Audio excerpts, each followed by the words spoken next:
Let's bring in Raywat Deonandan from the University of Ottawa, epidemiologist. Raywat, that third option is huge, isn't it? It really is. It opens up a lot of doors, particularly around the logistics, because the AstraZeneca formulation can be stored from 2 to 8 degrees. It doesn't need deep cold chain storage, and it can be manufactured a bit more easily. So at a global level, it's a bit of a game changer. So do we have any sense of when we're able to get it into people's arms? Ooh, good question. I know that we have deals on the table for 20 million doses, and they're coming directly from AstraZeneca and also via the COVAX initiative. I wouldn't be surprised if we saw it within 6 weeks, but other than that, I don't really have a good time frame for it. I saw a tweet from yours this week. You certainly have been watching the rollouts, and you say you're coming around to the thought of just a single dose and getting that into more people's arms. Does it matter to you which version that is? Well, it kind of does. So the single dose data we have is specifically for the mRNA vaccines, Moderna and Pfizer. And the new data suggests that you can get upwards of 80% or more efficacy for just a single dose after that 2-week accommodation time. And we don't know how long immunity lasts, but 80% and higher is pretty powerful. That means we can get enough people with immunity such that the population becomes hardened to infection, so we get closer to population normal faster. I think it makes sense, especially if we can rely upon the supply chain to backfill cases further down the line. Nothing prevents us from backfilling booster shots later on in the fall, say, when we get more doses, and getting protection from variants and things like that.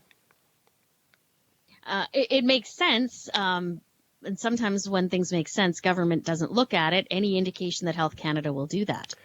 I would be surprised, actually, if they did do it, because I think everyone's kind of banking on there to be sufficient supply very, very soon. In fact, many people tell me that the challenge ahead will not be supply, it will be organization. So can we distribute the doses rather? Not so much can we get enough of them.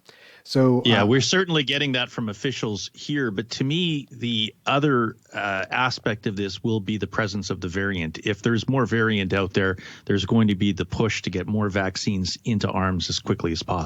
That's right. And it's the right thing to do for that very reason. Keep in mind, the mRNA formulations are also our best bet to protect against current variants and also to develop new boosters for future variants. So this is our best tool going forward by far.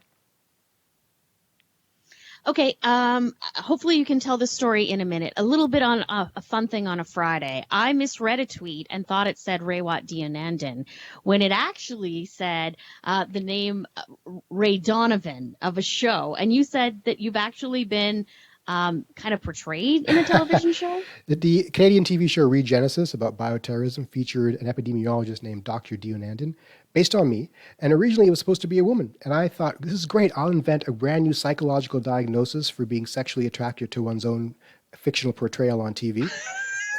Then at the last second, they cast a young man named Yogesh Chotalia to play Dr. Deonandan on TV, and I'm sad to say I'm not attracted to him, so that diagnosis fell by the wayside.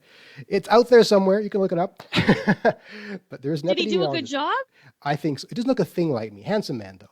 But he was part surgeon, part epidemiologist on the show, which I'm not, so it's not a complete representation. But they used my name, and I'm happy about that. Well, it was pretty funny to see Ray Donovan and have my brain go to Raywat Deonandan. So clearly I have famous epidemiologists on the brain. And might be the only one. Thanks as always for joining us. We'll talk to you again, I'm sure, next week. Thank you. 64.